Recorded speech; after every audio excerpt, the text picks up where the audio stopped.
What's going on, everybody? This is Podolsky, and you're listening to the Everything Horror Podcast. This is a quick Terror Trail update. However, the way you're going to be hearing it is by interview with Darsh.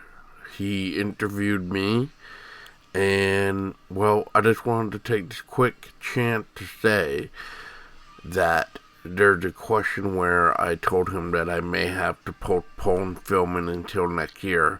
However, we are filming Saturday, so we may not have to postpone, keeping our fingers crossed, but I just wanted to let you know before going into this. Until then, enjoy the little interview with Darsh Davis interviewing me, and this is the Terror Trail update.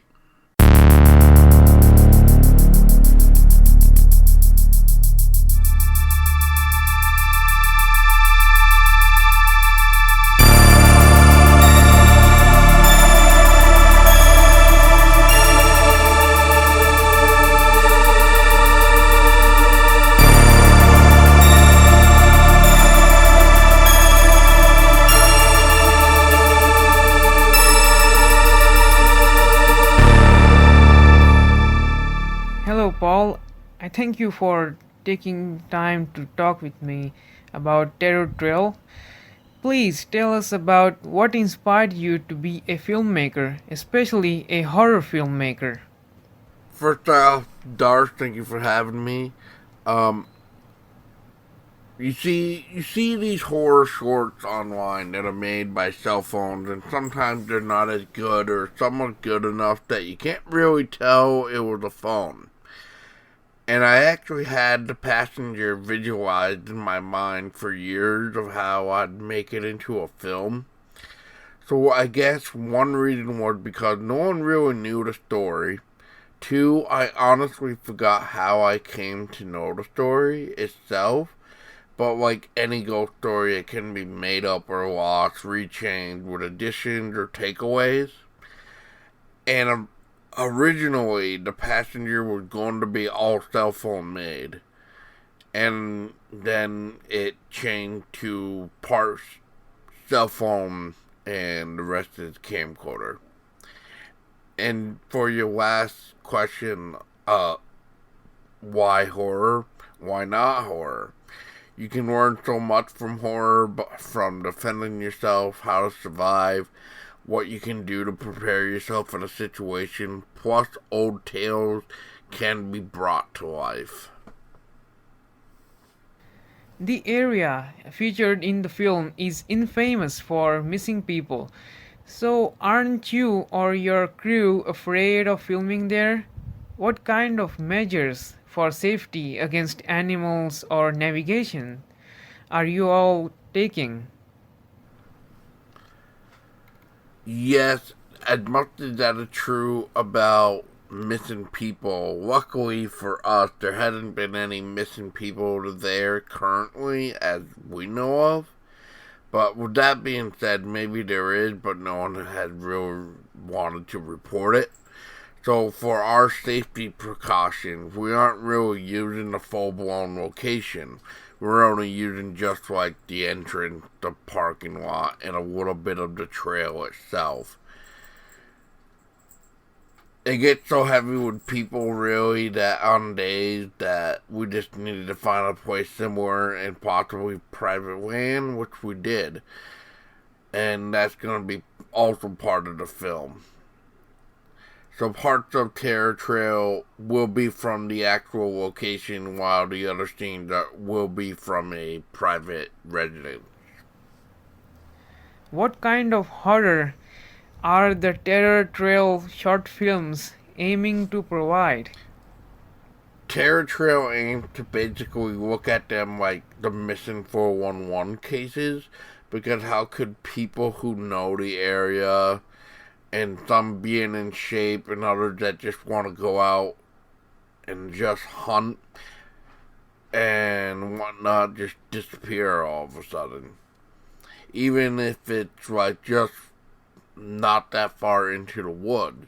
Like for somebody like me who has gained weight because of COVID and health and stuff like that, like we're not in the best of shape, so sometimes it's best to kind of stay behind and help uh, in encountering like hunt that way, or as some people who are a lot older, they will stay behind a little bit. So how come they end up even coming missing when they're just that close? It's not those people that are more into the woods.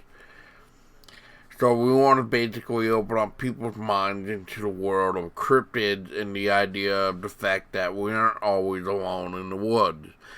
A great example too is like the Bridgewater Triangle from Massachusetts. So if you know and heard of that, then you may know that Glastonbury Mountain is known as the Bennington Triangle, where it's basically the same thing but different area. Do you think that the coronavirus has affected the filmmaking industry, and what should be done to tackle the problems? The coronavirus has done so much away to people in studios already, and that's why we are even thinking about really postponing till next year. But with that being said, this is exclusive here. If we were to postpone, which looks to be the case, to be honest, I'll say for now that if that does happen, more stories will be added to the script to help satisfy the finished products rather than sit on the same story waiting to be told. I'd rather add more than leave them collecting dust for months to come. And to feel safer to film, there's always the online class to get certified filming for the COVID norm. And plus, there's cleaning equipment. We're going to provide masks, stuff like that. A small crew would definitely be a plus for people, as less is more. Congratulations on getting both Terror Trail short films funded. Which projects are you planning to take after finishing both the Terror Trail short films? Yes, thank you again on the accomplishment of another successful Kickstarter. We weren't asking much this time around because we just wanted to kind of push the idea of a sequel, plus just get some extra fun just in case, and to help those that may not have heard about the original Kickstarter for Terror Trail to kind of jump on board. Even though they didn't get like the exclusive stuff like the first campaign had, but at least with this one for Terror Trail 2, there's an exclusive t-shirt for this campaign as well. And stuff like that. Plus, it was simple enough that it helped with becoming a fodder this year, on top of trying to communicate with people for Terror Trail has been tough, and sometimes relying on people can damage the projects, because people can tend to delay the inevitable, and so I just feel like that can also help damage it. But then afterwards, once you get everybody on board, it's remarkable how fast things can get done. So I also feel though that with putting out 2 films in 1 year, or at least trying to, I think the next step in my thing is going to be taking a break. And I just want to wind down and just mellow out, so that way I can see what I can do next. What would you like to share with the potential audience about Terror Trail short films? What makes them unique and must watch? What makes Terror Trail unique and a must watch, I guess, is really survival. You know, we can leave our homes and trust the woods, but if some legends are true, then what else is true? Is there really monsters out there, or is it all people? And then I hope in the end that Terror Trail makes people think twice about just wandering the woods without doing some sort of research. I did a lot of research for the Terror Trail short that I found it to be a great big sandbox with a lot of possibilities. So that's why if we were to delay these, it would not make me sad. Instead, it would intrigue me to possibly want to add more, to maybe even connect stories, if or something like that, possibly, if that could be done. But it would be all about exploring more, really. I mean, let's look at all those that went missing before the present day, where even today we have this well-known case from Paula Weldon, who went missing 74 years ago, this December. And to this day, her missing case has not been solved, and it's still up on the Vermont State Police website.